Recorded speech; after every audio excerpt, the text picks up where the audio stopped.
L'idée de la résidence de Fontevraud était de créer un lieu qui n'existait pas, ni en France ni en Europe, un lieu qui soit dédié à l'écriture du cinéma d'animation, un lieu où des auteurs, réalisateurs ou scénaristes pourraient trouver un moment de liberté totale pour développer un projet d'écriture, de court-métrage ou de long-métrage. L'écriture était une étape extrêmement importante dans la genèse d'un film et pour autant il n'y avait pas suffisamment de dispositifs au sens large d'aide pour cette phase de création.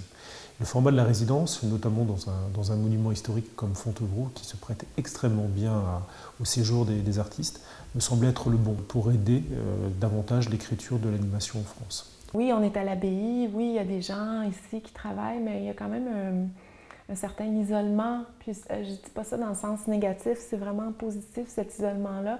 On est éloigné de nos familles, de nos amis, et ça permet une présence d'esprit, physique premièrement, mais une présence d'esprit. C'est un lieu d'élévation, hein, c'est un lieu dont l'architecture a été conçue pour élever, donc pour susciter la pensée, la réflexion, la création chez les auteurs.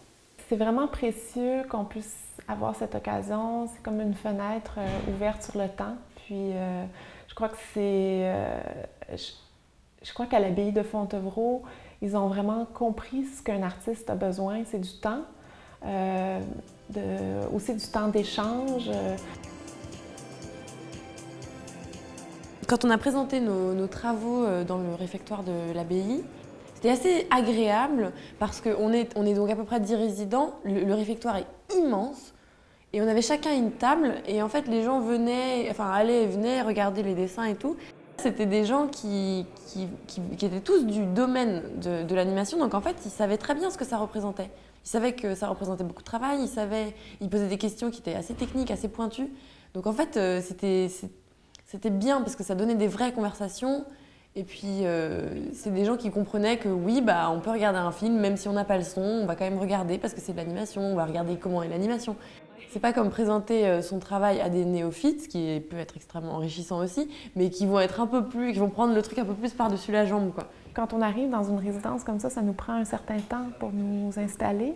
Donc, le fait qu'on avait déjà un contexte, des rendez-vous, des rencontres prévues, une présentation de nos projets, ça nous a mis tout de suite sur la corde raide. Donc, on devait tout de suite se mettre en mode réflexion, ouverture aussi. Je crois que ça a fait en sorte que tout de suite, on a dû s'ouvrir aux autres. Puis je pense que ça a facilité aussi le contact, l'échange même entre les résidents eux-mêmes parce que déjà, on préparait ensemble cette exposition-là. Tant au niveau professionnel que personnel, je pense que ça a bien ouvert la résidence. Ça m'a surtout donné envie de travailler, quoi. C'est-à-dire que j'ai rencontré plein de gens qui étaient plein d'énergie, qui avaient posé plein de questions. Donc en fait, je me suis dit, ah, super, faut que je me mette à bosser, quoi.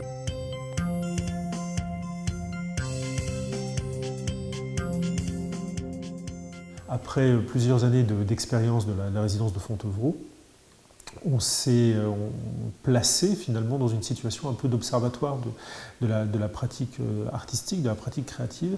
Et il nous a semblé intéressant que ce matériau puisse être versé au profit de la profession. Et donc l'idée est venue d'organiser une rencontre professionnelle qui permette effectivement d'éclairer davantage cette phase de création comme une phase importante, en s'appuyant sur l'expérience de Fontevraud. La profession se retrouve dans les festivals pour voir des films, et c'est important. Elle se retrouve dans des contextes professionnels où on parle d'argent, on parle de technique, et pour autant, ce sujet central de l'écriture et de la mise en scène, on ne lui consacre pas de temps parce qu'il n'est peut-être pas un sujet immédiat. Donc c'était une belle opportunité, je crois, d'inviter la profession à prendre là aussi un peu de recul par rapport à sa pratique et à venir se rencontrer, échanger, réfléchir ensemble sur un enjeu fondamental de la profession. Parler sur le terrain de l'écriture, c'est-à-dire à la source même, quelque part, d'un projet, ça c'est assez rare. On peut parler de scénario, on a parlé de scénario tout à l'heure, mais pour moi, le scénario, c'est déjà une opération en fait, qui est derrière, quelque part, le processus de création initial. C'est-à-dire, la grande question, c'est où est la source? Qu'est-ce qu'on raconte? qu'est-ce qu'on raconte, qu'est-ce qu'on a envie d'exprimer. Donc c'est un travail par rapport à soi-même, hein, qui on est et comment on veut communiquer avec le monde, puisque l'œuvre d'art, c'est un moyen de communication. Moi, je suis très frappée par quelque chose qu'a dit le grand Takahata lorsqu'il parlait du Tombeau des Lucioles, qui est un film extrêmement important, je trouve, dans l'histoire de l'animation récente. Il disait que ce film qui raconte, comme vous le savez, l'histoire d'enfants perdus au Japon au moment des pires de la guerre pour les Japonais, qui sont privés de leur mère, qui vivent la mort autour d'eux et la misère et la faim, eh bien, il disait que jamais il n'aurait fait tourner ça à des acteurs enfants. Qu'en revanche, il pouvait tout à fait le faire en dessin. Et je trouve que c'est très intelligemment dit.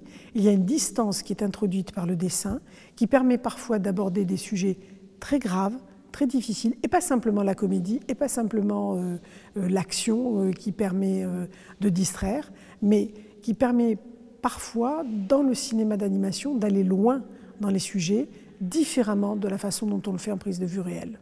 Il y a quelque chose d'irréductible et qui reste jusqu'au bout, si le scénario a été bien fait, le script a été bien fait, c'est la notion de récit. La notion de récit, ça peut être quelque chose de très court et de très simple, mais c'est vraiment le cœur du scénario et ça restera le cœur du film, cet élément-là. Ensuite, il va être mis en scène de plein de façons, etc. Mais il y a ça, et c'est d'autant plus vrai que, in fine, ce qui va rester dans le cœur du spectateur ou dans son esprit, et même chez beaucoup de critiques, etc., quand on parlera du film, on dira bah, c'est l'histoire d'eux, ça racontait ceci, etc. Les décideurs, en prise de vue réelle, ils ont besoin d'un réalisateur connu, ils ont besoin d'acteurs connus, ils ont besoin d'un pitch flamboyant, ils ont besoin voilà, plein de choses, et le script, très souvent, en fait, disparaît devant le poids de ces arguments économiques. Ce qui est bien dans le film d'animation, c'est qu'il n'y a pas ces arguments exogènes, il n'y a pas le nom du réalisateur connu, ça n'existe pas, les acteurs ont très peu d'importance en animation en termes de notoriété et de marketing. Donc le script en animation, pour le coup, lui, a une importance extraordinaire. Le film d'animation, c'est d'abord du cinéma, avant d'être du dessin. Et c'est exactement ce que j'essaye de mettre en valeur quand je fais mon écriture. C'est-à-dire je fais une maquette qui est vraiment une maquette filmique, avec du son, avec des voix, de la musique, etc., avant d'être une recherche graphique très sérieuse comme on fait habituellement. Le soir, je suis un peu fatigué, mais une fois par semaine, je fais un tour de digue, comme par le passé. C'est amusant.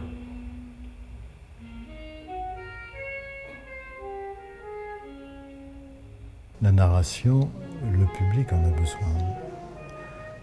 Nous sommes des conteurs. Quand on fait des longs métrages, on devient conteur.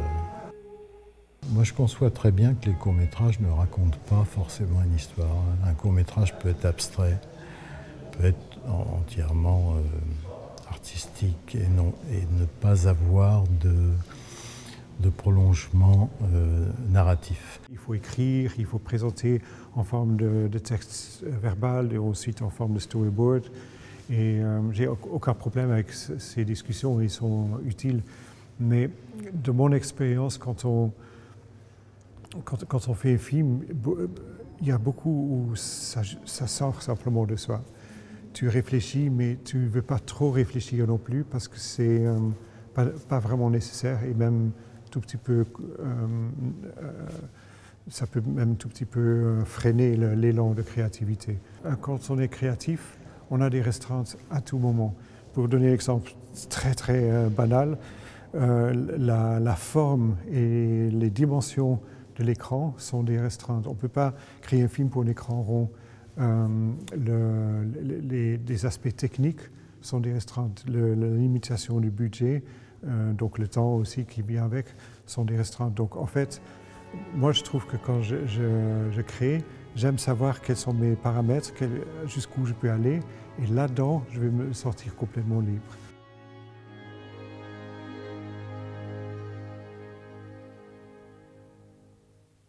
Est-ce que pouvez-vous prendre le bras droit, ouvrir le bras droit et commencer à tirer vers le haut, et en même temps, ouvrir la bouche le plus grand possible. Comme... Allez, on fait l'autre, ok? L'autre bras gauche qui monte. Ok. qu'est-ce que c'est le lien entre mime corporel et animation. Mais en fait, ça fait depuis 17-18 ans, je travaille dans le domaine, même avec les studios, Disney, Warner, plusieurs gens. Et en fait, les gens, ils ont besoin de savoir comment exprimer avec le corps, parce qu'en fait, surtout, les animateurs, ils sont obligés de dessiner un personnage. Et il va bouger, mais il bouge comment? Quand il exprime quelque chose, des émotions. Donc en fait, assez souvent, les gens ils disent le mot, le texte, c'est un petit peu le chantilly sur le gâteau. En fait, toute l'expression, il vient de le corps. Comment exprimer ça? Ces émotions. Si je suis en colère, si je suis heureux, ou triste, ou jaloux, ça se voit dans le corps, surtout, premièrement. Des journées comme celle de Fontevraud, on est tous mélangés, on confronte tous nos points de vue en fonction des différents problèmes qu'on peut tous rencontrer et qu'on a vécu réellement. Donc je pense qu'effectivement ces journées sont essentielles à la vie de notre secteur et à sa maturation.